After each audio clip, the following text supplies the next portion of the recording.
I used to hate being Asian. Rina Sawayama has this amazing interview with ID where she said something that really resonated with me, which is that every minority goes through this period in their life where they want to hide their culture, their identity. And something about that when I first heard it really struck me because I went through the exact same thing. And I think this is quite common for like a lot of immigrants that you sort of try and suppress your culture. I wanted to be white and I wanted to be English and I wanted to be part of everyone else, even though I look totally Japanese. But part of that was trying to shed this Japanese part of me. Even though I was born here, my parents were born here, I never felt quite assimilated. I never felt quite Canadian. To use like a metaphor of just a bunch of kids playing and then there's you just watching them have fun, and then you're kind of just outside of it and you always feel just a little bit outside of it. It can feel weird. I remember thinking growing up that being ignored is way worse than being outright hated, because if they outright hate you, then at least you know where they stand. Whereas if if they do nothing, you're just kind of left guessing. I remember thinking back then that if I wasn't born Chinese, if I was born white or something, I wouldn't be as shy as I am, and all my problems would disappear. And that's so sad to me because now I think Asian culture is so beautiful and diverse, and that's part of the reason why I started making art. Is because I never wanted someone that looked like me to feel that way. And also, if I get enough attention, if I get enough validation, I could almost prove to myself that I belong here. I don't know, I was like 15, 16 when I started thinking these things. I don't know, it was just a lot of conflicting feelings growing up.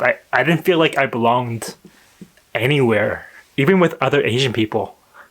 I didn't have the same experiences as they did because I was born here, my parents were born here. I don't speak the language. So if I'm not Canadian, if I'm not truly culturally Asian, then who am I?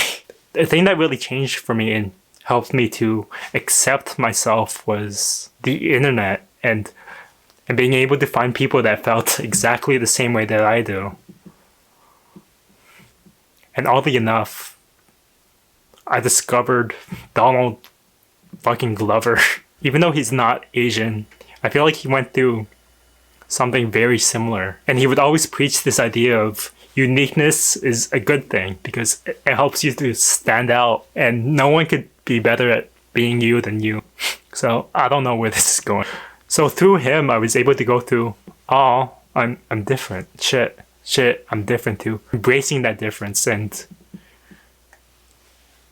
just being open about it. And I don't know if I could make at least one person in this world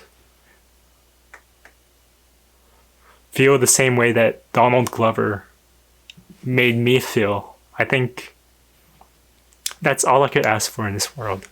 I'm going off on a tangent.